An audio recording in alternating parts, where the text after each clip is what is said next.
Now we're live. Hey, we're live. Are we live? Can you hear us? Yeah, stop blaming me, people. I was sitting here playing solitaire, ready to go. Can I have a little bit more headphone volume so I can hear my nasally self? It's Friday. A crazy couple of weeks for me, that's for sure. I'm sure I got some stories to tell, some rants to give, some people to insult, some other stuff. Yeah, give me a little more. I don't know what the heck happened. Who's messing with my volumes? Check. Oh, I don't think you're turning the right one. I'm number 2, I believe. So yeah, we had a crazy week. That's for sure. Hey, there we are. I found us. Yeah. All right, we're good now. Why does our Kind color of. look funky? Bryce probably. He messed up my freaking camera. It was looking good. Get rid of that profile. The profile sucks. I'm not that tan. On yours, I look like super white, which is a little bit more correct. Anyway, what do we got going on? I still can't hear myself. You got lots of questions. I can hear you. Yeah, well, mine, I can't hear anything. It's You a want super. to trade? You trade? No, Mike's gonna fix it. There we go. Whoa. A little more. Keep going. All right. This is real life stuff here. Levels are definitely off. Yeah. All right. Yeah, that's loud. All right, so another week, another crazy day. I'm now what the heck's going on? Now I'm quiet again. Sorry. Yeah. No, now I can't hear it at all. Hello. Still can't hear me. Oh, Blowing yep. my ears out. Yeah, you're not turning the red one, are you? You're turning the headphone mic. Okay, now I feel great. I can hear my sultry voice. I'm going without the headphones for now. All right, this is the worst podcast we've ever done. Yes. We're starting off poorly. Send us some money for that, and we'll get better. Trust me. Do some super chats. So what do we got? What do people want to know Lots from of me here SEMA today? questions. We'll start off with an easy one here from John on Facebook. How are you liking your Apple Watch? Oh shoot! I had it on today. I took it off it's out because I was there. working on the Corvette out there. I was trying to reach into the adjust the sway bar. So, but I dig it. I mainly dig it so I can, I love statistics, and so I'm looking at the statistics of Steps. Yeah, Distance. how much distance I did at SEMA, and I think I averaged about 11, right? Just right at 11 miles, my average per day. Dave Plots didn't believe me, and I freaking show him. I said, look, it tells you right here. You know what's funny about the Apple Watch, though? With my syncope, where I'm the root of my obsessive compulsive disorder, you can do an EKG, and I'm like, Weird. I was freaking out. I'm gonna do it. I'm gonna set it up, but then I'm like, no, I'm just not gonna do that. And then I set it up, and I was kind of on edge, like it's gonna tell me I'm dying. And then I turned it on, and I'm okay. That's I passed. You have a pulse. Yeah, it's on my list to some of the next things I got to do. So my tooth is almost done. The year of the tooth is both calendar almost over and physically almost over. I got one more appointment in a week and a half. I got the final tooth measurements and all that crap. So my temporary tooth is going to be replaced with my really, really expensive final tooth. So the year of the tooth is about to come to fruition. And I'm a better man for it. Yeah. Yeah. You learned a lot. Yeah, panicked a lot. Had a lot of can't have everybody drive me around. You made it to the dentist without having anybody to drive you, but It was tough, but I got through it. We all have our different struggles. Yeah. Yeah, I had no cavities for me, so I was happy. Good. And they gave me a lollipop at the end. Let's see. That seems counterproductive. Yeah, no, it's job security for them. Yeah. Put the zebra cakes down and adjust his volume. That's funny. Let's see. We got lots of SEMA questions here. Mm-hmm. Now, just you want to touch on what's in what we covered, because we did a podcast on Wednesday actually. Yeah, we did a stream of consciousness, very specific. Me discussing, I bring back business cards. So my process for SEMA is day one. I get there, get through North Hall. North Hall is where all the detailing and also all the garage tools and air compressors and all that stuff is, the car lifts. So North Hall is like my, Disneyland.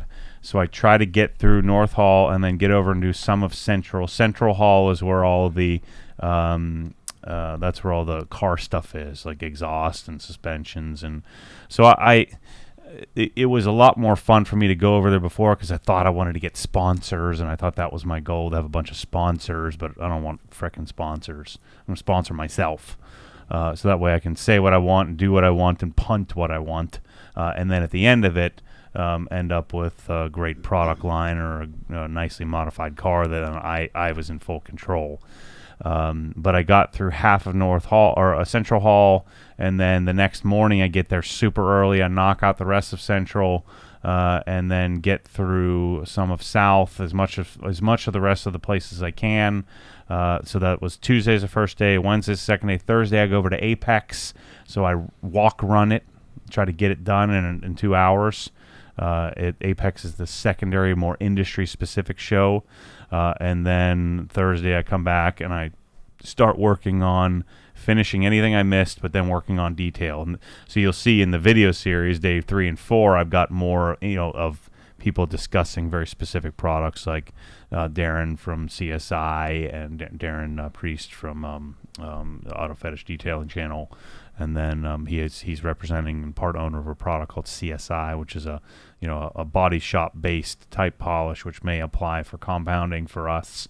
And then Marcus Kleiss from McGuire's, and I talked to Eves from Gion, and got some more detailed stuff to dig into the detail, finishing up the things that I missed out on.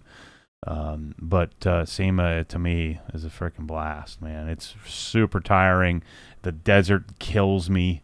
Like because we leave Orlando and the 80-90% humidity, go to 0% humidity, and my eyeballs feel like they're gonna dry out of my head. And I came back with freaking death sickness, which would probably, for like my wife, wouldn't really even slow her down, but for me, it'd rock my world. So yeah, SEMA, my favorite week of the year. So much fun.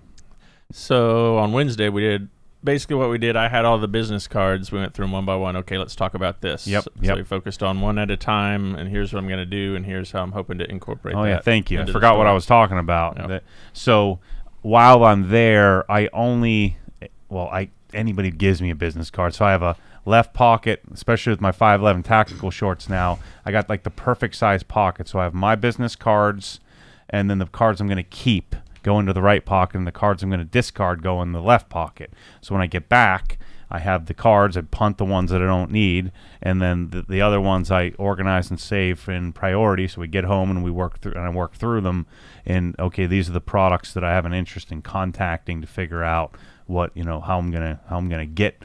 I want to buy my own, and then I want to then talk about wholesale. Setting up a wholesale distributorship with them. And so that's what we went through on the Hexcast. Stream of consciousness right out of my bag, right onto the table, and I had Chris kind of help keep me on track, and we talked through each of the products of what I'm thinking was going to show up in the store over the next year. There you go. Your favorite week of the year. Awesome. Next year I'm going. It's funny because Brandon Boychuk, who is Shifted Perspective Channel, and his girlfriend were there for a couple of days, and Dave Plotz was there for 3 days, I think, 3.5 days, and by halfway through day 2, they're like checked out. They're like, well, how could you still be going? I'm like, I left 30 minutes early this year on Friday. They talked me into it because I was so freaking hungry. I ended up eating lunch at like 3 p.m. or 4 p.m. and because I'm so starving that I can't see straight. My feet hurt. My my gel quantums though were really good. That's the SEMA shoes. That's yeah, the way to go. Really good. They didn't look too dad shoey like my old gel Nimbus 14s or 15s or what I had. And they didn't my feet didn't hurt as much. And I think I put in more miles this year than I have in past years. The first year I put the most miles in because I stayed at the Stinky Hard Rock, which was 2.5 miles from the convention center, and I had to walk it because you can't get an Uber out of there to save your life. So yeah, lots and stuff that I didn't even talk about at the on the Hexcast that I'll be working on this year. All right, so we'll get to some more SEMA questions later, but this question came up on Instagram I want to address because it deals with traveling. Okay. Hey, Matt, are you more of an aisle seat guy or window seat all the way? Well, I like the window seat, but the only thing I hate about the window seat is when I have to pee, and you gotta like, and I'm kind of a bigger dude, so it's kind of you're like rumbling out of there trying to get out and knocking over bottles of whatever, the little little Dasani water bottles they give you. But I'm a window seat guy because that way I can sleep against the window because I can't sleep in the other seat. I don't really sleep all that well in the window either, but I got Delta One for the first time.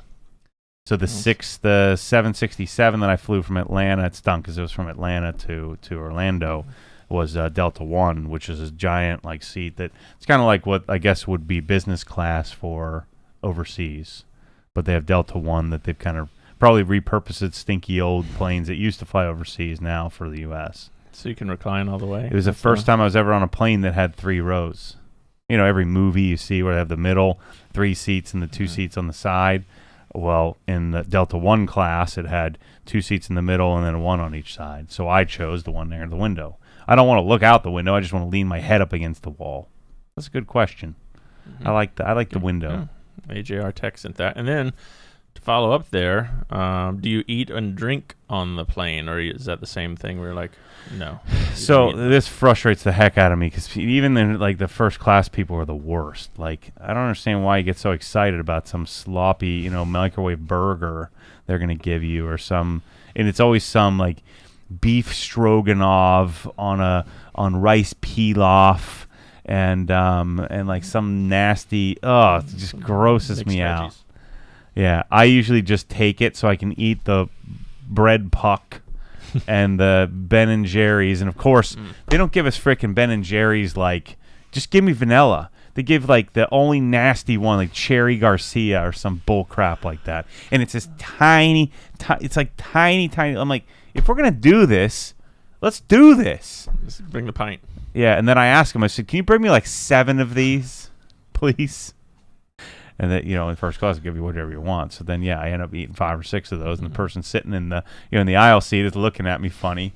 And I said, look, bro, don't frickin' judge me. I'm sitting on a plane. I can't eat this stuff. So I normally eat before or after or not. But not much during? No. And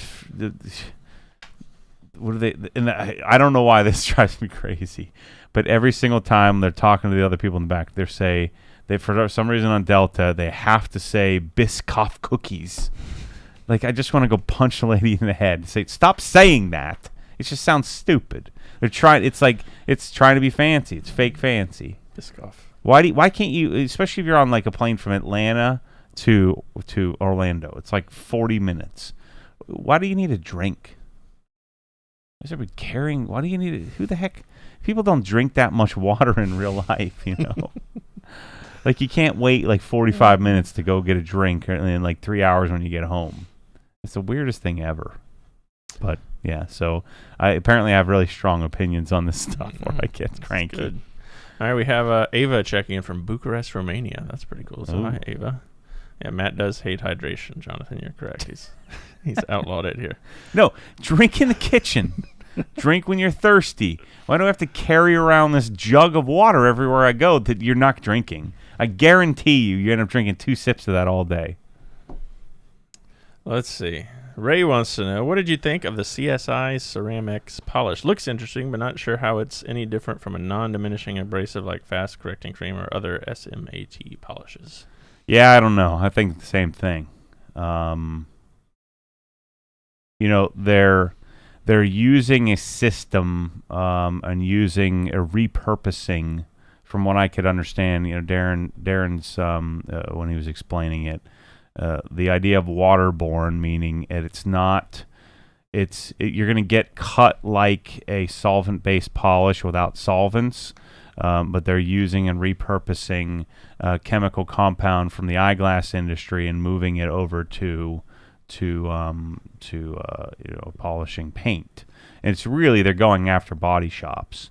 So it dusts a lot, but it's water-based, so you can easily clean it up. So if you sling stuff over the wall, it should wash right off. There's a soap solution. That's what's most interesting to me, is that you can wash it off of hopefully trim and stuff like that. But he was pitching the idea of, it's a single, it's not a diminishing abrasive. That I don't think is the advantage, because there's most polishes. I think more polishes are non-diminishing than there are diminishing, and so it's just the newer stuff has all been diminishing polish. So I think what the selling point is the abrasives that they're putting in there, and the question is, how good are they? And then the other thing that's a little bit different with this product is they set it up and designed it so that you can use it with foam or wool or rotary or DA and just switch the pad, not the polish, which I'm sure you could do with anything. But I don't think that, Meguiar's has spent a lot of time. They're going to suggest you use this polish with this type of pad, and then it's, these guys have kind of engineered that to be as efficient, as quick as possible. I bought a couple of bottles. We'll see. Anybody who uses it seemed to really love it, and it's more of a sledgehammer, I think. But I wouldn't be. I don't think I don't think he intended to compare it to non-diminishing abrasive stuff like Meguiar's Smat or some of these others, or ACA from HD or anything like that. So I wouldn't be comparing it to that. I'd be thinking more, is this a better compound than what I'm using, and how does it work? So I'm going to try it. We'll see. All right, M Fonseca 911 on Instagram says, any update on the Pressol bottles? Yes, they're on the ground in Miami right now, as of this morning. Sitting there and waiting for customs. Yeah, they've hopefully next week, as soon as we possibly can, we'll get them up in the store, but they're on their way.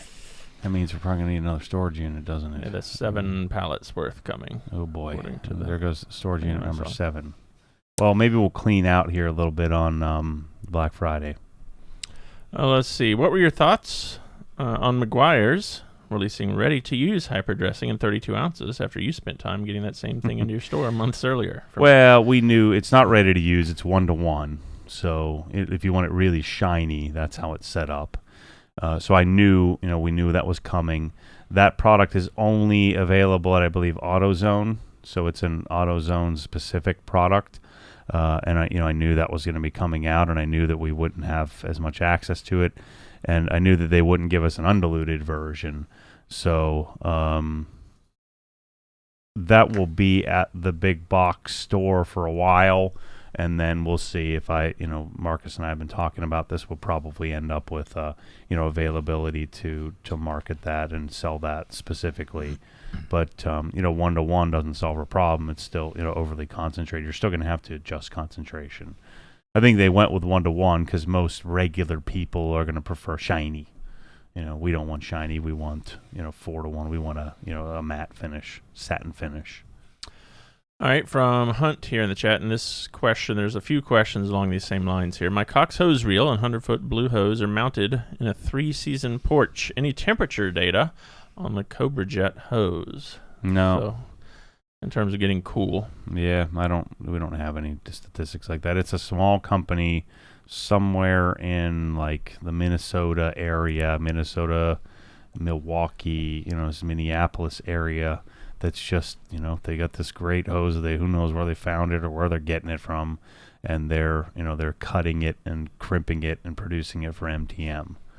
So there's 2 middlemen in here before it gets to you, MTM and me. But because we buy so much of it, it's way more efficient for me to buy it through MTM than it would be for me to go direct, because they're buying so much of all the other colors and things like that. So I don't know. I think I would guess if you're 0 degrees and up, I think if you start to get into minus 10, 20, 30, I think you're going to have problems with it cracking later. But my guess would be somewhere plus 0 degrees Fahrenheit or higher. All right, and then from Tim here on Facebook, is there anything specific that you do differently to make car washing more comfortable when the weather cools down? I don't. I mean, I just don't do it, when it gets super cold. Obviously some things you could do is use, hot water in the bucket. You could use, warmer water through the pressure washer, hot water through the pressure washer. I know that there was a guy that I was talking to years ago when I first started Obsessed Garage that was working on some sort of car washing gloves. So you put your hands in the bucket and you didn't get, the frostbite feeling. But I would think it would be fire drill, get the thing washed outside as quickly as possible, get the thing inside to finish the job. So I would be using a lot of O&R and a lot of waterless wash, but probably still want to do a lot of my rinsing and stuff outside if I could. So in most areas of the country where it's not like, minus 20, if it's 20 degrees or 35 degrees or 38 degrees, it's going to suck. And that's what we see here. If it gets to 20s, I'm not washing my freaking car here. But I'm sure I would, I have, and when I lived in Pennsylvania. I want to get to this question here because you addressed this before you went to SEMA. So during your trip, were you able to get together with the rag company to narrow down Microfiber Package 3.0? Yeah, there's a couple of new towels that are coming that I'm waiting for. I'm going to be designing their garage, their new facility, and helping them do that. And so probably February, March-ish, I'm going to be flying to Boise, freeze my tail off there, and help them, build and set up their facility as well as nail down 3.0. Obviously, the drying, the orange drying towel will become, a part of the package. But we're working on. They've come out with a new twist loop. You saw the Microfiber Madness twist loop in the SEMA series where they've taken and shaved one section, or like they have. It's called. Was it 1x or 4x or something like that? Jeff was calling it from the rag company, where they can choose what section is shaved, which makes it a little softer. But most of the towels that exist are double sewn towels, so it's two towels sewn together. That makes it like 1,000 GSM, which is stupid. We don't need that. One 450 or 550 GSM towel is all that you need, especially in a twist loop. The thing will suck up half a gallon of water in a single towel. So I think that will be something really interesting for especially wheels, and then probably for drying towels. So we're going to be, I'm going to be probably doing those and updating the package as we get there. All right. I want one sentence or less answer on this one. Okay. Because you've answered this a couple times, but a couple people have mentioned it earlier. Hi, Matt. Any recommendations on air compressors in the 10 to 20 gallon size for us that would like a smaller setup? No. Yeah. There we go. California Air Tools. Boom. As long as you're not going to use a rotary or a pneumatic polisher. Another question that's popped up, and then Chris addressed it here. I saw that you mentioned Hex Plus members might have the option of 0% financing for 18 months during the Black Friday issue. Or is that a sure thing or still TBD? Sure thing. Well, yes. Even if we may have to do it manually somehow, but there's what did someone just looked up? We have 390 or 420 or something like that. 400 and something. Kyle looked up Hex. I think maybe said 452 or something like that. Hex Plus members, and so we can manage that amount of people if they wanted to take advantage of that manually if we needed to somehow. But yeah, we'll be sending out an email to all Hex Plus people. If you're not a Hex Plus person, you could sign up that day if you wanted to. But yeah, you'll get 10% off, free shipping, and 18 months interest-free financing. The way that Bread does it is you just take your payment and divide it by 18.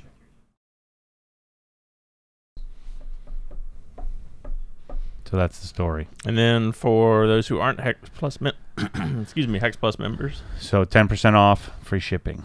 For orders, $100. $100 and greater, and this will be Black Friday. All Black Friday, Cyber Monday. So Thursday at 11:59 p.m. So the clock of the midnight on Friday, all the way through midnight or 11:59 p.m. on Monday, the Cyber Monday, and that's the only sale we do all year. I've always planned to do some sort of Father's Day or something like that. We just haven't done it. Haven't needed to do it. And again, I'm so careful. I don't want to devalue what we're doing here, but I do want to, I want to hopefully, one makes some money, it'd be nice, but I want to reward the people who've been following me all year and give them an opportunity to get our cool stuff. And I certainly appreciate and know that a lot of times you could probably get stuff even less than 10% off of what I'm, asking, especially as more and more companies pick up the stuff that I, have. So that's, why in order to in order to allow people to honor the source and make it really, really great, I think I'm going to keep developing products. And now that I have some pull and we buy in quantity, I can have special, exclusive, improved versions of things from here on out. All right, I'm going to ask you a question and let you roll with it because I have to go pay the other half of our... Oh. They're holding our shirts hostage with Bryce down there. So I have to go pay for that. Which Milwaukee products are you most excited to try? I'm very interested in your opinions on some of the assisted torque wrenches and impact guns. And there's a few other questions here in the chat about Milwaukee. What's your plan? Are you hoping to become a dealer? Yeah. So, when I went to SEMA, I talked about this on Inside the Hex. I went to SEMA, and they, of course, I walked up to them, and they said no. Right? So I said, yeah, I'd like to talk to... I always try to figure out when I go to a booth, I'm trying to figure out who's the guy or girl, who's the person in charge. And so I asked him that. I said, who would I talk to? Who's the best person to talk to that really understands social media and also understands wholesale relationships? And then they usually bring someone who's not the guy or the girl, and then I start to tell them the story of obsession and tell them the story of my passion for whatever their product is, and then they go get the guy or the girl, and then the guy or girl comes, and then I try to pitch them, and of course the answer is no, we're not looking for any more online retailers, and then I try to power through and convince them of my virtue. Right? It's fascinating that I've become a rather significant dealer in certain aspects of certain products, and each one of them took some similar process for me to pitch, allowing me to buy millions of dollars of their stuff and then market the heck out of it for them by sharing the details like they don't seem to be able to do. So said same conversation with Milwaukee. It was, talk to the person. They seemed excited. Brought the guy. The guy said no. Then he said, well, maybe. And then he said, oh, shoot, this is kind of cool. And so I'm hoping I'm going to make the call in Milwaukee next week, let everybody recover, let myself recover, and be ready to pitch it hard. I won't pitch it, but I'll tell them the story. So, Milwaukee, if you go to their website and you pull up just impact wrench, there's like 50 or 80, and then there's different kits, and there's different batteries, and there's, a bunch of stuff that we could all figure out for sure. But you can probably only narrow it down to like 3. If there's 50 of them, you're going to narrow it down to 3. And then, there's some specs and things like that. But how does it feel? What's it feel like in your hand? How does it transfer torque to tool or torque to fastener? How does the battery work, and how does the life, and how does it charge, and all these questions that you have. You can go to Home Depot sometimes, but sometimes Home Depot doesn't have the more obscure one you're looking for.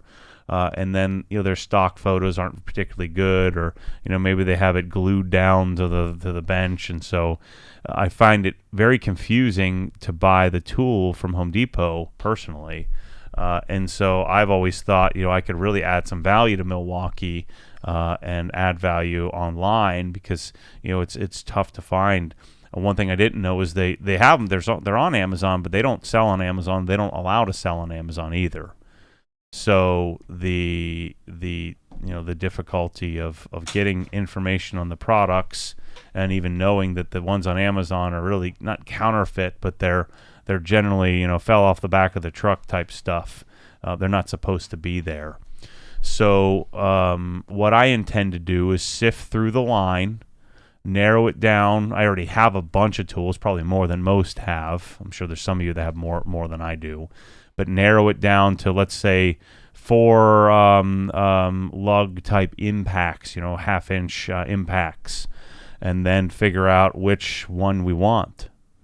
and then create a line of products of the OG approved or OG spec version of the Milwaukee product line. And Milwaukee does a good job of protecting price, so there really wouldn't be any real advantage to buying it somewhere else other than maybe, saving $8 in shipping or something like that. But ensuring you get the right model, the right thing. I'm going to write descriptions in my words, and then we're going to have photos and video and comparisons and usage, and you'll see them used in videos. And so I'd like to have an OG full package, like of 28 tools, and then we'll have an OG light package, and then we'll have and then we'll break it down into categories, and then break it down from categories into, here's each individual tool, and try to create some sort of understandable number system where you can kind of figure out how to buy it.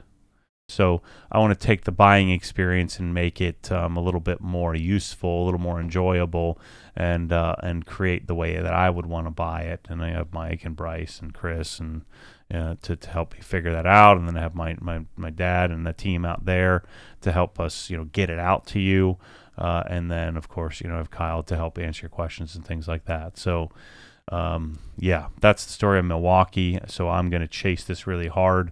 I've already started pouring through the website, doing my thing. I'll probably spend 30 or 40 hours over the course of the next month digging into which products do I want to own. And then I'm going to own every one of them. So I'm going to take the 50, narrow it down to 6. I'm going to buy all 6 of them, hopefully. And then from the 6, I'll be able to touch, feel, share with you via video. And then at the end of it, okay, these are the 2 of the 50 that I think you want to own in your cabinet. I have like 4 of them in my cabinet. So if you want the ultimate thing, you want these 4, but narrow it down so I can give you some data to work with, and hopefully make it to tool people somewhat valuable and maybe a little bit entertaining when I'm screwing stuff up and complaining about it. Let's see here. This is a good question from Joe on Facebook. Looking at others review drying aids and topping products, I see good feedback on both Sonex's Extreme Brilliant Shine Detailer and Adam's H2O Guard and Gloss 2.0. I know these brands meet OG spec for use, and I'm curious what it is that put Beadmaker in the store over these other offerings. Am I correct in assuming that the slick feel and ease of application went out over maybe more durable offerings? No. For Beadmaker, me, it's the look. The look and the ability to use on every single surface without any drawback. And some of those you can too. And I haven't tried every single quick detailer or drying aid type product on the planet. I've tried dozens of them. But you have to pick something somewhere. And I'm certain I've obsessed over it more than most people have. And when I say most, like 99.9% of people. And the product just, it's hard to explain. I have a gut feel for things. And then of course there's preference there as well. Again, I wouldn't call it an opinion. I would call it I have an experience and a preference set that I work off of. And I'm pursuing, functionally excellent. That doesn't mean perfect. It just means really good. And so I like the product, and it works well. It's easy to apply, and I can use it on the jams, the glass, the trim. I can use it wherever the heck I want. And I do like, as much as I like to have lots and lots of product, for whatever reason, sometimes I draw the line at certain things that I couldn't tell you why sometimes. But I think a lot of people just trust my choice because I'm freaking nuts, And maybe some people are more nuts than me, and more power to you. Start your own YouTube channel. Here we go. Our friend Brian Deal's checking in the chat. Hey there, Brian. I was starting to worry about him. I hadn't heard an email from like 2 weeks. Thought he took a couple weeks off. Thought we might have lost him. Let's see. This from Justin on Facebook. Is there a way to buy just spots or entries into the garage giveaway, or just through merchandise/membership? No, I wish. It would be way better that way. That's what I would want to do, just sell a raffle ticket, but you can't do that. The only way you can do a raffle if it's closed. So I couldn't advertise it. It would have to be, I could advertise it, but it would have to be to a subset of people. So it would have to be to like the Facebook group. It'd have to be like a membership type thing, like the BMW Car Club of America. If you're a car club member, then they can host a raffle where they don't have to have an exchange of product. And so because this falls under lottery rules and laws, we have to have some sort of exchange of product for, for things. And I don't want to, the way to do it is to sell tchotchkes, garbage that costs nothing with zero cost or virtually no cost, stickers and garbage merchandise that nobody actually wants. Koozies. Yeah, koozies. And I'm not going to do that. If you're gonna spend rather than spending $25 and getting a piece of junk, I'd rather you spend I would rather spend $35 and get something I'd actually use. And the win for me is that if you buy a shirt, I think you're gonna like it. There's some people that won't fit as well, but the vast majority of people, the shirts are legit. So hoodies are awesome too. I'm wearing one of the hoodies right now. Yeah. This is not an OG hoodie. Bryce is on his way. Bryce and Ted went down. Look out on Inside the Hex. What are we calling it? Bryce and Ted's Adventure. Yeah. Ted and Bryce's Great Adventure. Ted and Bryce's Great Adventure. Excellent to go get some shirts. Yeah. Two guys that have never left Lady Lake in their lives are headed down to a great adventure to the big city. Man. Yeah. In a U-Haul. Those two. That alone, that video, whenever it comes out, will be worth whatever it is we charge. Ethan wants to know any update on how the garage giveaway is going. Also, will there be an Inside the Hex episode about what went wrong, what you learned, what you liked about the 1M giveaway? Yeah, this time, so I think I've earned some brownie points with transparency, right? I just shared with you what went down with the 1M. And, of course, the risk of doing that is, it puts me at a little bit of legal risk. And also, just people don't understand. I made $80,000 on the thing. So I probably won't be super secretive about it. But inside the Hex, I'll share the whole story, the whole details, numbers. And right now, we're about 50% of the way to break even. Mm-hmm. Correct. Yeah. So, so we've raised, I don't know what the revenue number. So probably about $100,000 in revenue and 33,000 or so in profitability, and we had about 70,000 of expense we're gonna have, depending on how nutty I get when we start building this person's garage. All right, we got two super chat here. One from your buddy Yoshi. Yeah. He was he's the generous benefactor of the glutton. Yeah. Right. I heard you were going to build Civic Si to give away. When will this build be happening? He must have been talking to Anthony. He says a joke with the rag company crew. Yeah. So Anthony cornered me for about 20 minutes of telling me the thing to do would be to buy my old EM1 Civic Si and build it and do a giveaway, and it would be huge. I think he's probably right. I like that idea. A different crowd.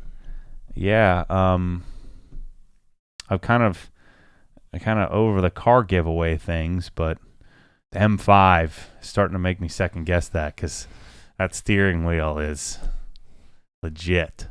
And then changing out, I was worried about doing carbon fiber on the shifter, because I didn't think it would fit, but I forgot that the little M performances. So there's only two pieces of carbon fiber in the whole interior, just little accents on the thing. And I don't know, people are like, yeah, you're a stupid red. I get it, but I'm telling you, the car needs a little something in order to make it not so old manish, old grandpa-ish. And it's so funny that old men get offended. I am a freaking old man. I'm like 10 years younger than an old man. I guess whoever's 10 years older than you is an old man. Always. It always sounds old till you get there. Yeah, exactly. So come on. You know what I'm saying, you freaking idiots. Stop being crybabies. 39 used to sound old. Yeah. Can't believe it. I still feel like they're going to find me out. I'm still a kid. I'm a freaking 40-year-old man. Balding old man. Yeah. All right, we'll get to that other super chat here in just a second. But along the line, since you were talking about the M5, are you going to post the F10 for sale in the group first? Sure. Mark. Yeah. I'm going to freaking try to sell it for I'm going to sell it for $100,000 or $95,000. Thing is amazing. That's what you'd have to, that's what I'm in it for. And so I'm going to put it up there, and if no one buys it, I'll keep it.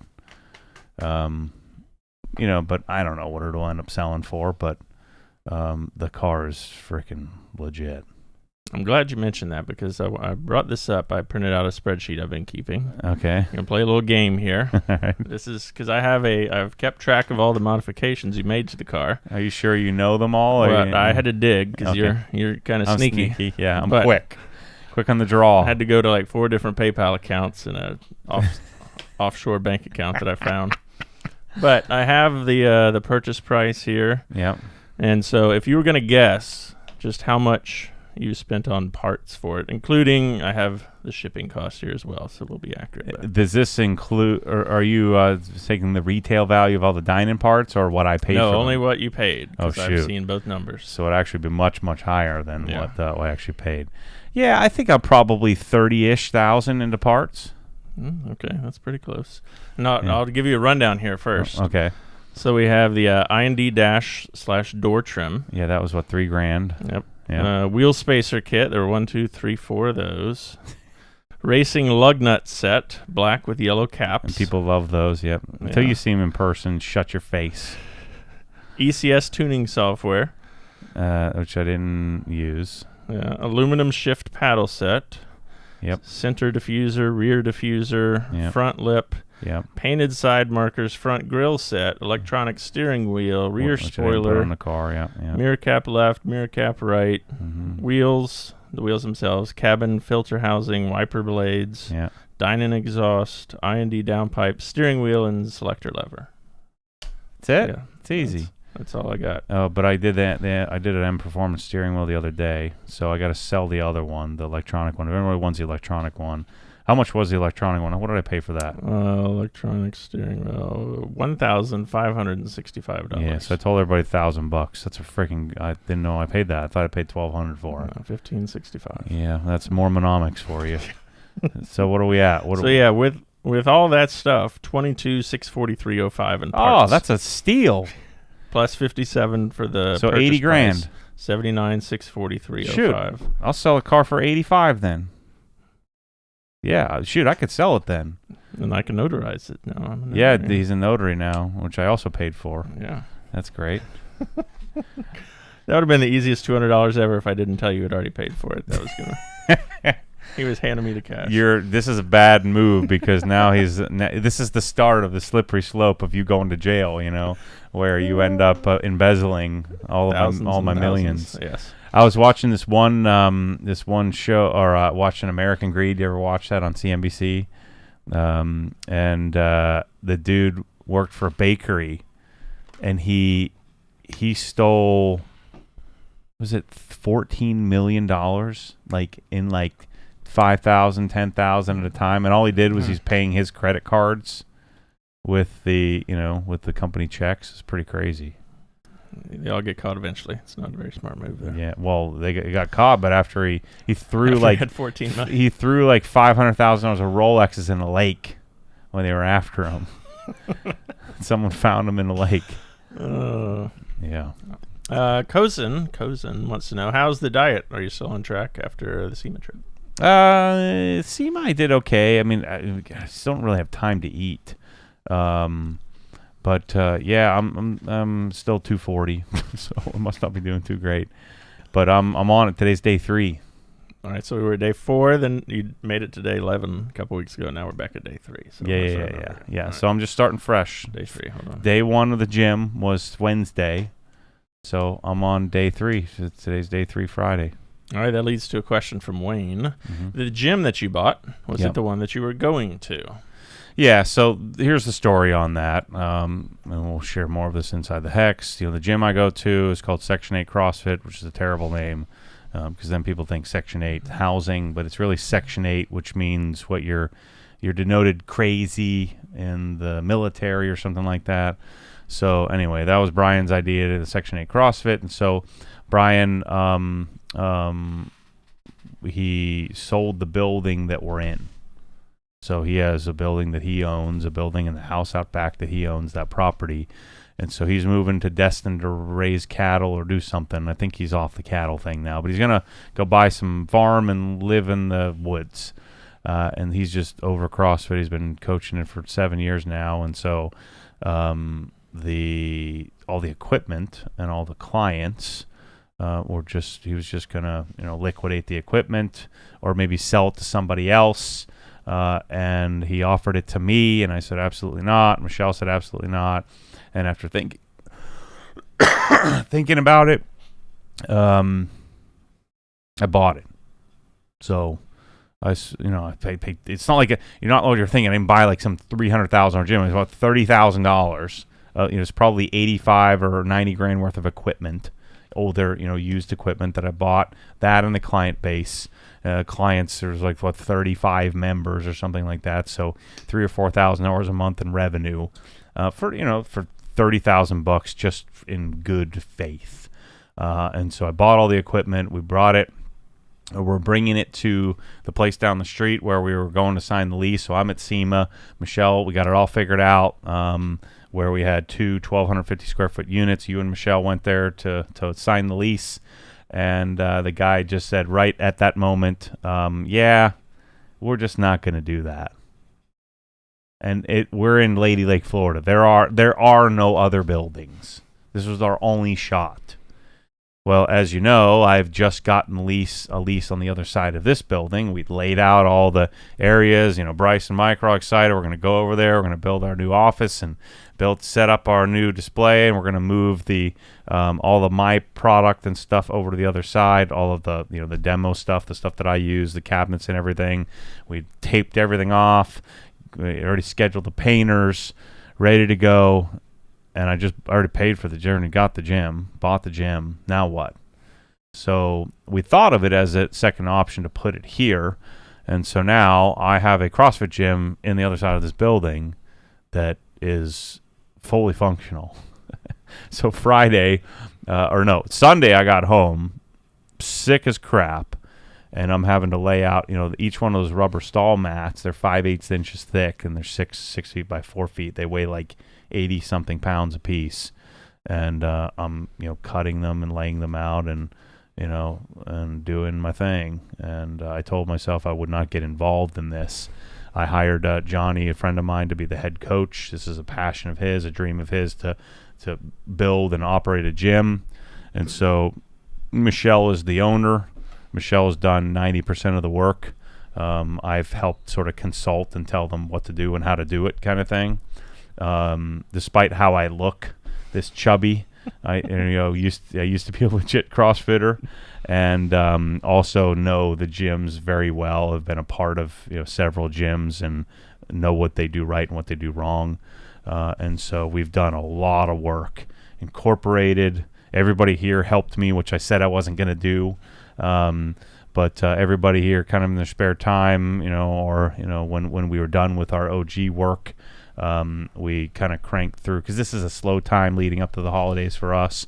And so we've got it set up. I've got it incorporated.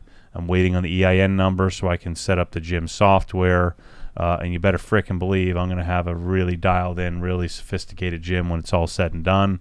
So it's another little forte into another business that Michelle will own and Johnny will operate, and I'll consult. And then the key is I get to show up and do it. And I'll probably do a video, like I'll show, like I know how to coach.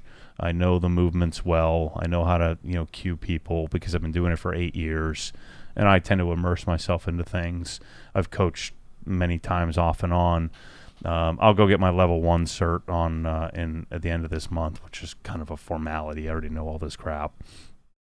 But we're going to have a clothing line. We're probably going to have our own supplement line, or what we'll do is curate a supplement line. We're going to have a really, really cool business, I think. So I don't know that I'm going to make a lot of money off of it, but this is all part of the longer term master plan of does it fit. Rick told me absolutely not, do not do this, but I did it anyway. And so we're going to have a really, really cool place. CrossFit is just one of those things that I like. Some people think it's stupid, but whatever. I don't care. I'm doing it, and some people think it's cool. And so I don't have any excuses now. I'm sure I'll make up an excuse when I'm still 240 8 months from now, but 195 by 40. That's the goal. That's not going to happen. How many weeks do I have? 5 weeks? Shoot. Yeah. So that's the story. I'll share more about the business and the structuring and all the detail inside the Hex. But don't expect on Obsessed Garage to see a lot of the content. I don't intend to be the personality or the face of that business. Rick doesn't believe me. He says he doesn't believe that I can do that. But I don't intend to be the face. I intend to make the community the face. And I'm going to build a really, really great old school CrossFit community. You know all those people that you've met in your life that are annoyingly talking about it? Well, the reason they're annoyingly talking about it is because they love it. And so a lot of people have lost the love because it's gotten stale. And so I'm going to make it fresh by sticking with the things that gyms get away from. You know, people are like, we should get a smoothie bar. Like, you've lost your freaking mind. It's not happening. Or we should do this, or we should do that, and that's what happens to gyms. Well, you all know me. I don't get down like that. I don't listen to what anybody says. So, all right, listen to what everybody says, but I don't do what everybody tells me to do. I'm going to do what I know I want to purchase. And if I do that, then other people will probably want the same thing. And so we're going to create a really, really cool environment, just like I'm hoping to create around Obsessed Garage for a certain type. And that means it's not all-inclusive. It's not for everybody. Same thing with this podcast or this YouTube channel. It's certainly not for everybody. And that's okay. And it's okay to be obsessed. It's okay to CrossFit. It's okay if you don't, too. That doesn't make it elitist or doesn't make us think we're better than anybody, although that's what, people who don't belong think. This is more of a, let's just create a niche. And that niche can lead to long-term interpersonal relationships forever, which is freaking cool. So that's what I'm doing. So now when people come visit OGHQ, if they want to grab a in at workout, the gym, go right next door. No open gym, though, so it has to be one of the workout times. All right. Porsche Boy 95 wants to know, does Matt read the Hex Plus / Hex Lite comments? Yeah, I do. It's clunky. I don't like that I can't respond to each one individually. So we need to figure that out. And that's in Shopify, right? Like on YouTube, you can go to pretty easily and respond. Yeah. So what happens is if I respond, it responds at the bottom, which is stupid. So we need to fix that. It's difficult when we're building it from scratch, and the app-based stuff that you put into Shopify is clunky. The Bold app that runs that is not so great. All right, Kevin Swisher wants to know, you talk a lot about your card progression. What was your tool progression? I'm a younger guy trying to figure out which line I should get. Yeah, tools can be kind of a hodgepodge. So I still don't think I progressed. I know I haven't progressed to where I would want to be with tools, but Craftsman, of course, is one. And then you end up with some gear wrench stuff. You end up with a few, Home Depot tools. I bought some stuff at yard sales. Bought some stuff at Harbor Freight. And I hate the fact that I have all this hodgepodge. And then I've got some channel locks. And every time you work on a project, buy some stuff. And so part of my dream has always been just buy a whole line all at once, like drop the hammer. And so I've kind of done that with the Sonic stuff. But it's one of those things that I think you just kind of get what you need when you need it. And then you end up with a, decent grouping of tools. I don't know where I would start today, because, Craftsman isn't what it was. I certainly wouldn't go down the Snap-on or Matco route. I just think that's a bad move. Those tools are good, but you're paying such a huge markup for not a lot of value. So this would be like you paying me for a Krenza pressure washer, and I marked it up 50% over retail. So they get to set their own market. And so they're setting it 50, 60, 80% above retail. And I don't want to call it overpriced because I don't like that term at all. It's not overpriced. It's just priced what it's priced. It's priced what they believe the value is, and people buy it like crazy. But if you think about it logically, you're paying the dude on the truck. And I understand this whole argument of, you're giving somebody a job, and that's great. But at what point are you kind of getting ripped? And then imagine you finance it on top of that. So you're paying 100% more for something than it actually costs. MSRP, costs retail. So you're paying 100% over retail, and the retail has 50, 60, 70% margin in it. So, you're paying retail plus. And so that's why I'd be careful with those kind of games. That's what turns me off so much. I want to, and then they set the direct price at the same price you're paying on the truck. So you're not getting any value, because at least the guy in the truck has some knowledge. Now you're just buying it straight. So that's the tricky thing for me on that kind of thing. I got a question here in the chat from Adam that I think you'd be interested in. What's the most you've stretched yourself financially for a car, i.e. $50,000 car while making $70,000, etc.? Yeah, let's see. I bought my M3 when I hit 110 grand. But Michelle had quit, so we were making 130-ish, 120-ish combined. This would have been in 2010, and then she stopped working, and I was making about 110. And so we went from 130 to 110, and I bought the M3. I financed it, put a little bit down, and financed most of it. The S2000 was paid off, and her Accord was paid off, or maybe she had. Yeah, I don't think she had the Audi yet. And so my M3, I bought and financed. I think it was $1,100 a month. So I'm making what, a little over $10,000 a month. Not take home, but total. And I bought a $1,200 a month car payment, a car. And I was driving a lot. I mean, I had $500 or $600 a month in gas to pay, because we were driving all over the place, because we lived in West Orlando and Claremont, and she was driving to downtown, and I was driving up here to the villages. I bought my Carrera S in 2014. I was probably making like $250, and I think the payment on that was, I don't know what it was, but I didn't pay cash for that. But it was a significant payment. It was probably, because it was a $130,000 car, so it was double. So the payment was probably $2,000. Now I traded in my M3, which I had largely paid down. So I think I traded my M3 for $50,000. I think I paid $56,000 for it, and I think I owed like maybe $30,000 or something like that. And then my GT3 I got 7-8 months later, so I was making maybe a little bit more. And then my RS,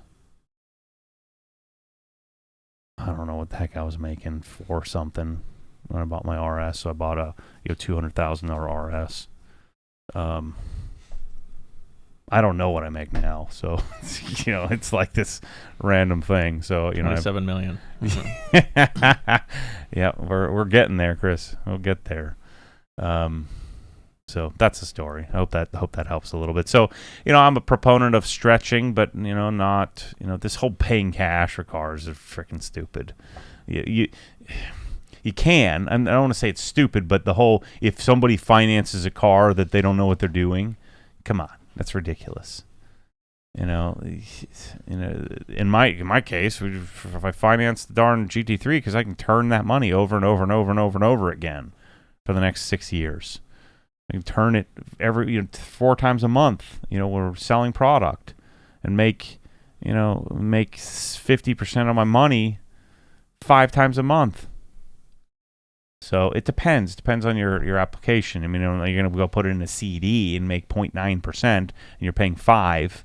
It doesn't make a lot of sense. And certainly, if you'd be better off just if you could pay cash for the car and then make the choice. That's what everybody aspires to. But when I bought my M3, I couldn't do that. When I bought my GT3 or my Carrera S, I couldn't do that. I couldn't do that. When I bought my GT3 RS.2, I could do that, but I just chose not to. And it depends on how the wind's blowing that day and what kind of rate I can get on whether or not it makes sense or not. And also depends on the longevity of how long I'm going to have a car, whether I pay cash or finance it or not.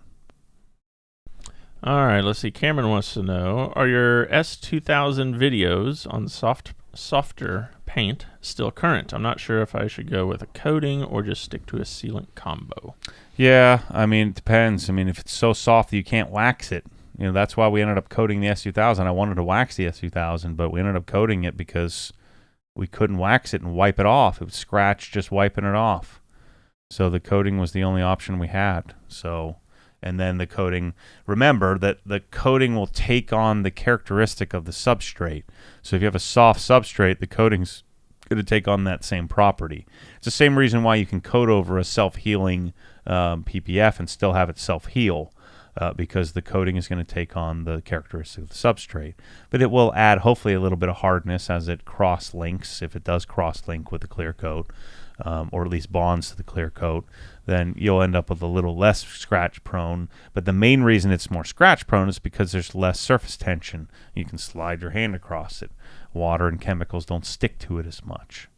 So you're probably going to wanting to coat it because the wax is going to be, if it's really soft, the wax is going to be hard to remove without marring it. All right, Shaz. Thanks for the reminder, Shaz. I owe you $2 because I forgot to go back to his super chat question. So when you come visit, I'll give you $2. Let's see. She did the OG steps for PowerLock Plus 845 for New Jersey winter. Yeah. First wash, use O&R and bead maker. Mm-hmm. In 5 weeks, did a real wash, hydrophobics and shine already gone without any snow. Do you have any tips? Can I reapply that same combo in a cold garage? Yeah, you could. I've never once experienced that where I put it on and it just didn't work anymore. I mean, my M3, I've washed it 5 or 6 times since I did it. Things was out in the rain yesterday. It looked great. So, I don't know what's going on there with that. I wonder if prep was an issue. Everybody swears if you follow the exact same prep steps that I did, then that, with decon soap, and then following with the multi-step where you do auto scrub or iron removal and then auto scrub, and then you've you polished and then you made sure to remove all the polish oils with something like Carpro Eraser or G-On Prep or IPA or G-Technic panel wipe or something like that. You prepped it, and then you put the power lock on, a nice thin layer, wipe that off after it hazes over, so in about 10, 15, 20 minutes, and then you wait 3 or 4 hours, and then you do the Colonite. So if you skip any of those steps, then all bets are off. That's just what I know that works. So yeah, if it's not contaminated, you can just put another coat of Colonite on. Just throw another coat of Colonite on there and wipe it. I would just wipe it down with eraser just to make sure it's clean after you washed it, and then throw another coat of 845 on there and see what happens. Yeah, they followed up here, thinking maybe I didn't let the PowerLock Plus sit for 30 minutes or didn't let the wax haze over enough. That could do it. Yep. Yeah, because it's not a wipe on, wipe off. Both of those are wipe on, let haze over, and then remove. Let's see. Brandon on Instagram wants to know, hey, Matt, are y'all ever going to offer other shipping options? Sometimes I would like a more expedited option. We made the choice because when you set up your UPS account, you would you negotiate your deal. And there's certain... What is that freaking buzzing? Do you hear that buzzing? No, I took my headphones off. They're too loud. Me crazy. The AC went off. That might have had something to do with it. So they're UPS setting up. They're gonna take your dollars and allocate it to certain things. So I took every dollar because we got virtually no people selecting a expedited option. So you can take dollars and move them toward discounts and move them toward your 2-day shipping or 1-day shipping, but then you lose, the percentage discounts on the ones that 99% of people choose. And so what happens is if you apply those discounts to the 1 or 2-day shipping, then the cost to you, the consumer, goes up for the ground shipping. But if we don't apply any discounts to the 2-day or 1-day shipping, it's so ridiculous. Like, it's insane. It'd be like if you go to the UPS store and you're paying this massive markup. it's like you'd pay like $200 when it costs, $18 to ship it, ground. So we could just turn it on to give you that option, but the rates are so ridiculous it just turns people off. It's so bad. So I mean, you could always just call us and we could give you the quote on it, but we just get screwed in that deal. Yeah, so Brandon, if you have, or others, if you have that question, you can email Kyle at Obsessed Garage and we can figure out your options and give you the pricing on that. Because it does get pricey, but hey, if you're willing to pay it, then it's frustrating because I wish it would just, we'd have some reasonable shipping rates, but we've gotten our rates are pretty legit, and we're not marking them up, we're just passing them off. The issue is sometimes the algorithm is difficult to figure out, what fits in a box, and that's when shipping rates get crazy sometimes. Let's see, Matt Sump on Facebook wants to know, did you check out the Geon PPF Renew? That seemed like the one new product from them that's not just their take on a standard product. Yeah. Did you see that? Yeah, I saw it. SEMA? I don't know. All these companies just trying to come out with more PPF products or more products to have more products. I just don't think it's really necessary. Do you know what PPF Renew is? It's called Sonax Perfect Finish. So I guess you could argue that all these products are developed specifically for PPF. I want to try Halo, on mine to see if it is what, Rob was telling me that it's different. I don't know. Sean wants to know, did you end up visiting with IGL? Did you have any experience with them? Yeah, that didn't go so well. No. I didn't realize IGL is installer only. So bear with me here. Let me explain this to you. I've explained this to you and everybody else that's willing to listen. So you might as well turn your mic to the side here. So installers are being protected by install only or pro only coatings. So that means that, I can probably get it. People are always offering to send me their, hey, let me send you some Kenzo. It's great. So, okay, cool. But then, I'd been planning to go and talk to IGL to figure out, okay, so what coating is available and what's not? Well, none of their coatings are available to a consumer. So if I immediately just walked away. I just think it's such a goofy model that you take the product, and these are freaking easy to install. Even though we kind of joked when we put, Crystal CM Ultra, I screwed it up on Adam's car somehow, and we had to polish it to fix it. But you just polish it to fix it. If you were allowed to buy a polisher, you're allowed to buy wet sand or sandpaper. You can buy, paint. I can buy a clear coat. I can buy Bondo. I can buy anything. I can buy a freaking machete. I can buy an AR-15. Chainsaw. But I can't buy a freaking coating because it's too complicated. And here's what I understand. And I understand they've done a good job pitching this to pros, because this is the pushback when I say this. They instantly turn red and want to kill me and my whole family. But here's the thing. So I get it that you're going to protect the integrity of the product. And we're going to protect our pros and their families and maintain pricing integrity. Your Ceramic Pro kind of started this pro-only model where they have no other products other than what's available to the pro, and maybe just like a maintenance line. This thing's driving me crazy. I don't know why all of a sudden we have noise in our line. This is junk. Nothing's changed.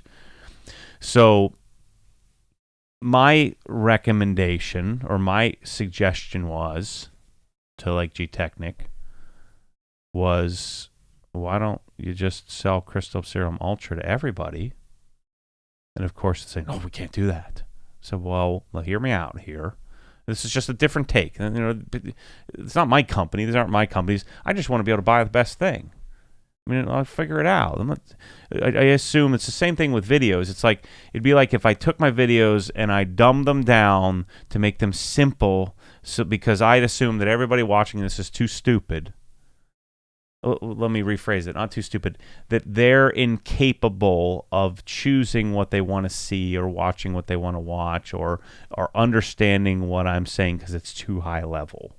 That's what we're saying. We're saying that, well, these products, we're going to protect the integrity in order to protect the pricing so that people and their families can make a living as a detailer. That's the pitch to the detailer. Hey, we're going to protect this. We're going to make sure that you stay, you stay protected, and that you're going to, be able to, feed your family and all of that stuff. And we're going to help you by marketing and all of that stuff. And so the idea there is we're going to sign up a bunch of installers. We're going to protect them, and IGL seems to have come up with a new, fresh way of doing that. So they're out poaching all the Ceramic Pro installers and the Car Pro installers and the G-Technic installers, and they've come out with a coating that's pretty much the same as all those other coatings, I'm fairly certain. And then there's certain aspects of the coating install that the installers like, and they're raving about the coating. But they built a family, they built a brand, they built a business around this. And that's fine, that's their niche. But what I'm imploring the consumer-based product lines like Geon, CarPro, G-Technic, is to take on the model of make your best product available to the general consumer. Because here's what I think is going to happen. Adams is coming for all those guys. Chemical Guys is coming for them. Meguiar's is certainly coming for them. In that they're going to start to develop coatings. They're going to catch up with all these Malaysian imported and Japanese imported coatings, or UK based or German based coatings. So I went to Serve Faces, which is a new company, and they're doing the same thing. It's the same exact model. It's like a brand new company. They're just following the exact same model as everybody else. I'm standing there, I'm looking at the shelf, and a guy's talking to me about, this is our best, and this is our 10-year freaking bull crap. There's not a single 10-year coating on the planet. When you say 10-year, you mean 2 years, and then it starts to get contaminated, and you got to remove it and start over. So this is our 10-year, and this is our 8-year, and this is our 4-year. And basically said everything that the 4-year sucks. And then at the end, I said, well, I'm a high-level prosumer. I've been trained by many. I've gone to many trainings. Coating is the easiest part of the whole process. The hardest part is decon and polishing. Polishing is by far the hardest part. The coating is simple. Even if it's hard to do, it's not nearly as hard as polishing. You could teach people how to do that with 10 YouTube videos. So, and who cares if they screw it up? And so the argument is we're protecting the family. We're protecting the integrity, and it's too hard to install. We don't want people going on social media and telling us how bad they screwed it up. Well, you just tell them to polish it off or wet sand it off. I mean, they're allowed to buy sandpaper, so let them figure it out. So I'm saying, I said, so you mean to tell me that you have all these great products, but I can't buy your best one? Well, yeah, you can. I said, well, why not? I want to buy the best product. I don't want the third best product. You just told me that product sucks. Then they said, well, no. It's just that it doesn't have as long of a rating. It doesn't have a 10-year warranty. First of all, warranty is freaking useless. It doesn't mean anything. It's like warranting your epoxy floor. The fix is not a fix. The fix is they come and they sand a spot, and now it looks terrible. And they're not coming to sand your whole floor down. Those guys are going to dodge you to the end of the earth. So the same thing with a coating. How do you even know the guy fixed it? What does the warranty even mean? Yeah, I guess if the whole car bubbled up at the same time. Otherwise, guess what the installer's going to do? He's going to polish out that little spot. He doesn't even know it's removed and wipe some more on and say, okay, you're good to go. They're not going to polish the whole car unless it failed in like a couple of weeks or maybe 6 months. And part of that warranty is you got to go back and pay the guy to maintain the darn thing. It's a bit ridiculous. So I posed the idea, what if this were the case? What if you had your best product, and let's say that you had 1,000 installers in the U.S. of your product. How many bottles? And I asked them, how many bottles does an average installer buy a month? And the comment was about 4 bottles of product. So 4 bottles of whatever Kenzo is $135 or whatever a bottle. And so they're buying, and they get a discount, and then they're able to sell that coating for $600-700 and make a profit based on their labor. And so you take the product that's the easiest part to do of the whole process. Still takes several hours, but you're able to get more for your money on the coating than you would on the polishing. Because the polishing takes 10 hours and you charge $1,200 to do it. You're charging $100 an hour. The coating, costs, you're charging say $500 and it takes you 2 hours to do the coating. You're making $250 an hour, or let's say $175 an hour on the coating, so the coating's more profitable. Right, and that's the idea here, is that you have integrity and you can get it. You can get it for the product. But here's what's starting to happen. The general consumer is starting to figure out it's not that hard to install. It's really not. In fact, it's the easy part. And they could just slop it on their car all they want, but a lot of them will be afraid to do it because they don't want to mess it up. But we're starting to realize, we're starting to learn that, either little wipies in a baggie where you're putting on some circles on your glass and wiping it off with a microfiber towel, or you have this little dropper and you're putting on a microfiber thing and you're moving it around and then you're wiping the excess off, and in some cases immediately, it's not that difficult to do. But the polishing is freaking hard, labor intensive, long time. I know lots of attorneys and doctors and professionals and business owners that are not going to frickin' polish their car for 10 hours. They're just not going to do it. Or even 1 hour. They're just not going to do it. And so my argument was, why don't we take the best product? Why don't we teach everybody how to use it? Why don't we teach everybody that it's not so simple to polish and prep? But the product's not bad, but here are the quirks, and here's where you could go wrong, and here's what can happen, and here's why you don't want to screw it up. So let's make 10 videos showing them how it works and how to use it, and that this is a professional-grade product, just like you can buy muriatic acid and, burn a hole through your table, but it's a professional-grade product, and let them buy it. And then guess what happens? 30% of the people buy it are going to do it really well, and another 20 are going to do it okay. Another 30 are going to kind of screw it up, but they're happy with it. Another 20 are really going to screw it up, and like 2% are going to complain really loudly on Facebook, which they're already complaining anyway because they didn't like the installer that you didn't vet very well anyway. Because guess what? You're selling 4,000 bottles a month when you need to sell 40,000 bottles a month in order to make it a really viable, profitable, marketable business where you could then invest back in to your installer base. So what I was imploring is, since every single company is following the same model, they're all doing the exact same thing, they're all just stealing installers from another, and there's a few new installers coming in. There's more new detailers than there are people retiring from detailing. But that number's probably not a huge delta. It's kind of like there's more people being born in the U.S., but there's a lot dying. So the population's growing, but not at an exponential rate. Probably something similar to that. I'm just guessing in detailing, and so you end up with a much more viable option. So let's say your G-Technic as an example. So they sell, let's say they have 1,000 installers. They're selling 4,000 bottles a month. Now they open it up to the general public. They're marketing the heck out of teaching the general public about how great the product is, but how you have to go through the process. Now they're selling 40,000 bottles a month. And part of the reason they're selling 40,000 bottles a month is because the general public gets a hold of it. The prosumers like me start talking it up. And then those prosumers have 10, 12, 15 people that come to them that they learn about products and that they love the G-Technic line because they can get it, but they wouldn't recommend you as average Joe installing it themselves. And so now we have 40,000 people out there with bottles instead of 1,000 people. And then those 40,000 people are referring back to the installers. And guess what? The installers don't need to market anymore.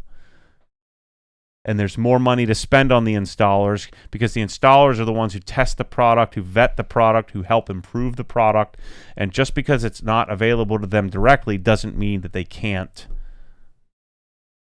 do well and feed their families and charge a fair value. Because what I think is going to happen is the Adams and the chemical guys and the McGuires and who you name it are going to start coming out with their best product, which are better or which are as good, if not better. And what I saw Adams, what they're coming out with, I don't think it's going to be long before they catch up. But they're going to have a better product than anybody out than these smaller, pro-based manufacturers have. And they're going to say, you know what, we're going to invest in the infrastructure to teach our our people how to use this product. And then guess what the installers are going to have to start using? They're going to have to start using the Adams product because it's a superior product and people are asking for it. And people know they don't want to do all the work to prep the car in order to put the darn thing on. And then it's game over for these high prices that people are charging because the installer lost pricing integrity because people learned that it's, taking some wipes and putting it on the glass and wiping it off shouldn't cost, $300 a labor or $200 a labor or whatever you think you can get. That it should only cost $30 a labor, and then there goes your ability to feed your family and live a decent life being a detailer. Because you've lost your pricing integrity in general. I know that's an extreme example, but I think longer tail, that's what happens as these products become simpler to install, and maybe something like Clarity Coat, these sprayable PPFs that are more difficult to do, become the thing that the high-level detailer chases.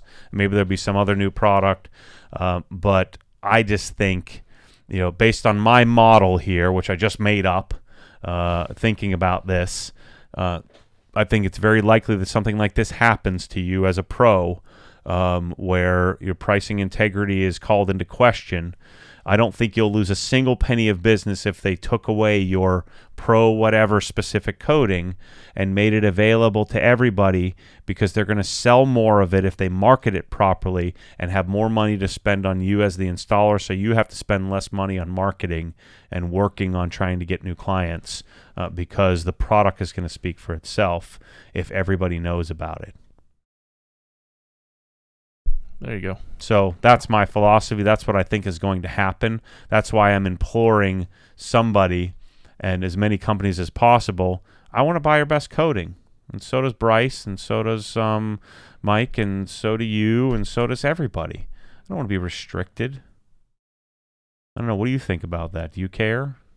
You want to be able to buy the best bourbon? Exactly. You apply it to whatever else. You go to Burger King, they're like, okay, we're not going to give you the good burgers today. You can have the Impossible Whopper. We're saving the real Whopper for those guys who are on our approved list. Trying to pay their families and take care of their families and all that stuff. And I get that creates some exclusivity around it, and there can be some Ceramic Pro's done great doing that model, and that model is fine. But I'm saying the consumer lines that are consumer-based, that are making all their money off of consumers, why are you protecting the people that really don't need to be protected? You're hurting them. I think they're hurting them. If I was a pro, I would want the coating to be available everywhere so I can market the heck out of it, and then I could sell a bunch of bottles to people. I don't know. I just think it's... I think especially since now I can understand if IGL was the only company on the planet that was doing this pro only model that have a niche. You got Modesta, you got Ceramic Pro, you have Seacort's Finest and Seacort's whatever the other Reserve, and then you have Gion Mohs Plus, and you've got G-Technic Crystal Serum Ultra, and they all have these certification programs that are all not all that robust. And what I think IGL's program is the most robust. The training is the most robust. The product protection is the most robust.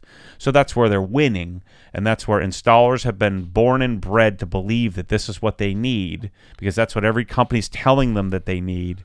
And so I'm here as a contrarian saying, really this comes down to, I just want to buy the product. And I know many installers are going to disagree with me on this, but if I was doing what you were doing for a living, I would want the company to sell as much product as possible so they could keep making it the best.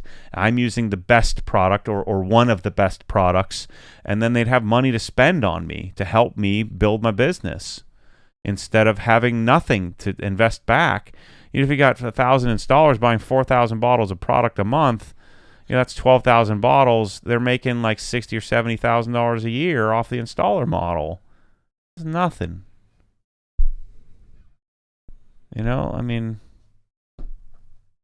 That's ridiculous. And that's all they're going to invest back in it. If you're lucky, they'll spend $100,000 back into the installer-based program, but they're going to lose money, and eventually they're going to quit. And then they're going to lose out, and then their benefits aren't going to be as good as the next guy's benefits, and that's when the next IGL is born. So I have no interest in the products that are pro only. other than I love G-Technic so much, and I love the product I love how the product works. I love the slickness of it. And I talked very specifically about this inside the Hex about, some people think I'm a charlatan and, only pick the product because I can sell it and all that crap. I explain that. But I'm telling you, man, if I'm a detailer, I would implore my, company that I'm beholden to and working with, to get that product in as many hands as possible, so that you're helping me get the name of it out there and making it the best, the standard. So, but I have a little different vantage point because I've experienced life a little differently than most. And if I was when I was a financial advisor, I mean, we didn't have products that were exclusive, but back in the day you did. And when you had that exclusive product, you had a leg up. And if you're short-sighted enough to see that, man, I've got this one leg up, this is my competitive advantage, at some point you realize you're not in competition with anybody. So just make it available, and then everybody will get what they're owed, what they're valued by the marketplace. That's just my philosophy and what I know in this 39 years of my life, and that's what I would want to see. And Rob told me I'm freaking nuts, from the owner of G-Technic, that there's no way he's going to do that. But I was begging him. I just said, hey, whoever's the first to step out has the best chance against Adams, because they're coming for you. I'm telling you. I've talked to Derek, and I've talked to Adam, and I talked to the Chris, the engineer, or the chemist from B&B. They're coming out with some really amazing stuff, and once they get it right, it's going to be less expensive, and it's going to be for everybody, and they're going to freaking own this game. You got to get ahead of them, because they're coming, and McGuire's is coming too. Look out. All right, let me give you a break there and address a couple things here. Let's see. Any plans, Matt, for Black Friday sale? Yes, No Rock, we addressed that a little earlier. There will be something. 10% off, free shipping. Sonic cabinets. If you buy over $7,500 of cabinets, you get $2,000 worth of tools. I know that's not for everybody, but if you can buy a $10,000 cabinet array, you're getting $2,000 worth of tools. And then if you're an Inside the Hex or Hex Plus member, you get 18 months interest-free financing on top of your 10 and 10, which costs me a little over 10%. So I'm going to lose money on some stuff because I don't have that's going to probably backfire on me. So we'll see. Volume will win out, hopefully. Stu earlier said he was disappointed in me. He thought I was going to put out a video while you were gone to SEMA, because usually when you go out of town for a while. Yeah, you guys are too busy? Or And, well, full disclosure, I was out of town for one of those days as well, Stu. Yeah. So, what was that? You had an impromptu... Yeah, I had a last-minute opportunity to travel to Louisville and help select a private barrel of bourbon, so I had to go do that. So how much bourbon did you drink when you did that? We had 8 samples. Yeah. And then we had a couple after that. So 8 samples. Are you feeling a little loose? Oh yeah, by the 8th sample, you're like, hey, this all tastes good now. No, it was a lot of fun though. I flew up Wednesday night and then flew back Friday morning, so I could not miss too much. Yeah. So yeah, sorry, Stu. But they did do some Inside the Hex stuff. Yeah. Showing the gym that people were probably going to leave OG over because they think that I'm going to get distracted. I'm not going to get distracted. I'm just adding. I got it. We have this 16 to 20 whatever 8 millimeter lens, and I've got to stop looking so chubby. Let's see. Noe wants to know. He said, Chris, did you put those very big wheels on your truck, or did it come like that? It came like that because that's what I asked for. That's the way I did it. Did you do exhaustive research on the suspension and the I did, on the lift, on the wheels, on the tires, on the engine, all that stuff. So basically they'll make it, it's a used truck, but they'll do whatever you want to it. So I gave them, that's why I had to wait so long to get it, because I had a list that I wanted. And then lastly here from Jeff wants to know if we're wearing matching shirts again today. We'll find out here, Jeff. Let's see. Let me get to this question here, because I think in one of the videos it mentioned an NSX. So Matt wanted to know, Matt Long on Instagram, any more serious thoughts on getting an NSX? Or was that just a... Yeah, I think, a car, the next car, a car that would interest me would be something that I like, an R8 and NSX. Those are two cars that appeal to me. I'm going to stick with the well put together. Oh, you even have the greenish version one on too? Yeah, that's the one they screwed up. Yeah. Something that I'd really enjoy owning that's really nice and put together and that maybe isn't a Porsche, and so I've thought an R8 or an NSX. This would be longer tail here. I don't intend to buy any cars this year, 2020. Hold on. Make sure to mark that point. I don't intend to buy any cars in 2020. I intend to sell a few cars in 2020 because I'm not going to be able to put the cars because I'm intending to build the garage in 2020. Intending sounds like another way of saying trying. We don't like trying. No, well, I always say things matter-of-factly, and then I have to eat those words. I'm never doing this. Yeah, that's what I say. The best in the world. Dave Plott said, you got to stop saying best in the world. People don't like that. Said, well, I don't like people, so it works out perfectly.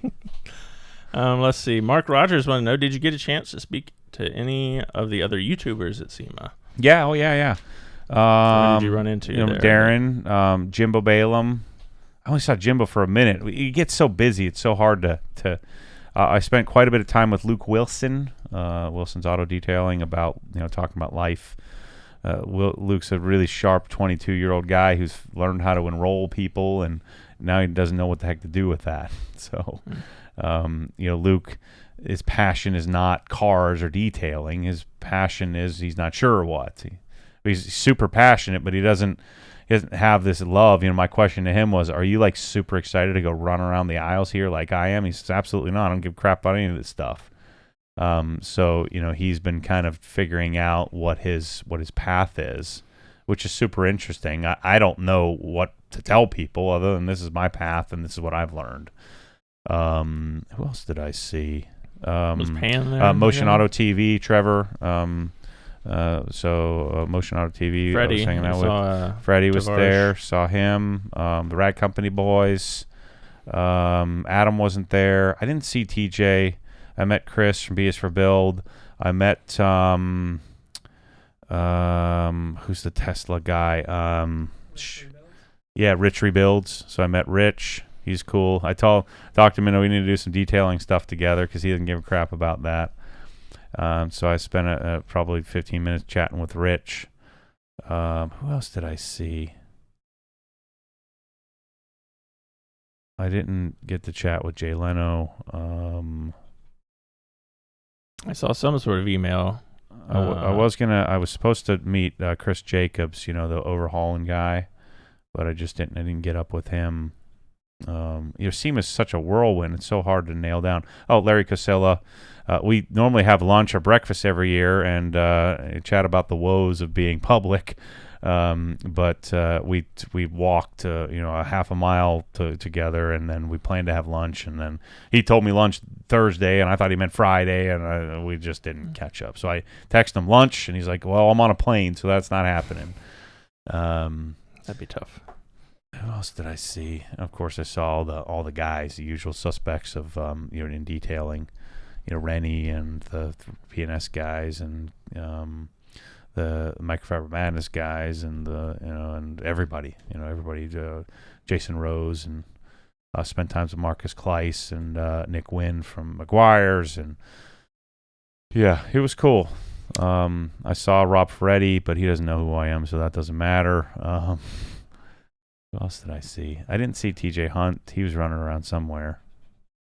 I saw lots of little goofy YouTubers that were doing holding their camera out, or they had their cameraman, and they got 4,000 subscribers, pretending like they own the place. But everybody's there to. Oh, I didn't see David Patterson. He was there. That dude in blue. I didn't get a chance to see him either. But I don't know if Mark Sanu was there. Savage Geese. I'm sure he was there somewhere. But again, everybody's so running around from place to place that it's hard to catch up. But so I saw some. All right, we got a couple more questions here before we call it quits for the day. Chase asked me a question here. I'm going to address this one. What truck did I get? I got a 2018 Ford F-150. with the lift on it. Because Chase is also a tall guy like me, and he can appreciate that. How many times did you wash it? What? 0. Oh. Except for the time you freaking washed the mud all over my parking lot and tried to kill you. That was the first day I had, or one of the first. Yeah, it was the first day I had it. Yeah, we washed off the mud off the bottom of it. Still out in my parking lot. Yeah, Rex is gonna help me. We're gonna do a coating on there, actually. Yeah. Believe it or not. Let's see. Any update on PCL tire gauge stuff? Yeah, I've got them all here. I figured out what I want. Now I just got to place the order and get the products up. Okay. Any update on Built Hamburger? Nope, nothing. I'm kind of moderating. I'm probably just not going to do these things. I'm going to wait for some distributor to bring it here, and I'm going to buy what I need to buy from them and use the products that I like, and then put it in the store, and I'm going to build their business for them like I do for some other companies that, just because I don't want to be controlled. I don't want to be told what to do. I don't want to have sales quotas.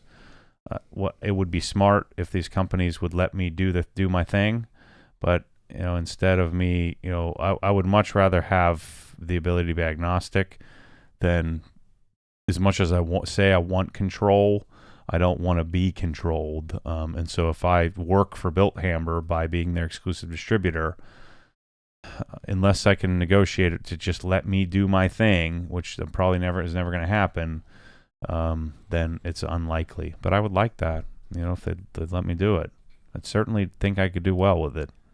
Then I want to go back real quick to something Danny asked earlier, because I think I heard you talking about this today. Did you talk about the new 3M polyback tape, or is there a plan there? Yeah, I have it coming. I'll have a couple of cases coming to try out.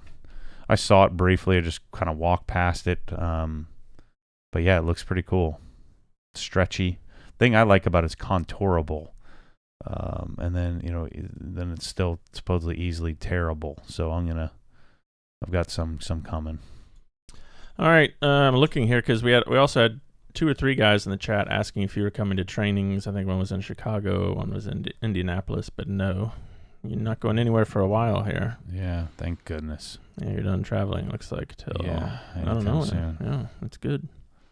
The Gears and Gasoline guys are going to come down and shoot a video series of I'll be one of their favorite YouTubers' garages. So they're going to come here and shoot some video with Advanced Auto, I think. It'd be super cool. Those guys make such cool videos. Very cinema, whatever. Good cinematography. Thank you. Very cinematic. There you go. I wasn't going to say cinematographic. I don't think that's a word. Very cinematic. Then we got your buddy Tim Dean's coming down tomorrow to visit. Yep. Tim is the turn 12 guy. Is it turn 12? It's the he makes Forza. Yeah. Forza is how you're supposed to say it. Sorry. Yeah. And then next week we got some guys from Mosmatic coming down, and the date, because that question popped up in chat earlier. Yeah. Still waiting on the brand new Mosmatic stuff. We should probably go in the store and tell people we don't know. So they're going to be waiting for it. They're going to be wanting it in November, because I think it still says November on there. Yeah. But they'll be here next week, and we can get some more clarification on that. Yep, the owner, I think the owner of Mosmatic AG of Switzerland is coming to meet yours truly. That's pretty cool. Yeah. All right. That's the story. We've gone for a while today. We addressed most of the questions. No rants. I probably made about 75 more hardcore enemies in the detailing world, but I don't freaking care because I'm not a detailer. I just like to detail.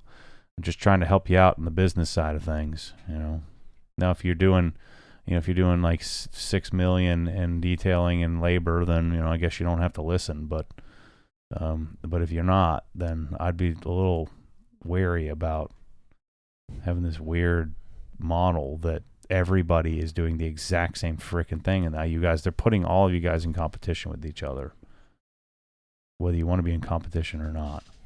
So, all right, one last thing here, because I know the answer. Stu said, anyone who is at SEMA get to check out the new MTM gun or attachments. Brandon has that on his channel. What's it called? Shifted Perspective. He's got a little video there, so I got one sitting out there. We're waiting on final prototypes. I mean, it's the SG 35, which isn't a particularly great gun, but it'll sit in a nice price point.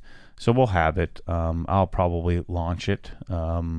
it's kind of cool. It's T316, which of course is largely unnecessary because T304, as long as there isn't salt involved, T304 won't corrode or rust. 416L can. I think all the cheap fittings are 416, so you're going to be putting cheap fittings on your 316 gun. But it's a interesting concept. Of course, the tip is, we had that point of contention when I texted Rob and said honor the source, and that was funny. Let him stew a little bit, because I don't know if I'm number one yet, but I think we're probably number one dealer of MTM in the U.S. But either right next to or right behind Chemical Guys. So we've gotten pretty significant, and then certainly have helped to. The reason why Chemical Guys has a short gun is because of what we've done. So anyway, that's the story. And catch you guys in the next one. Yes, Daniel, there will be a Beatmaker Christmas tree. All right, guys. We'll see you next week. I'm in town for the foreseeable future. I'm so excited about that. And you'll be seeing me work out some more, because now I'm a gym owner. We'll get you more info on the business side of that, because I know many of you probably don't care much about CrossFit, but I'll share with you how I've structured that and how we end up marketing it. So thanks for listening. Thanks for watching. Catch you on the next one.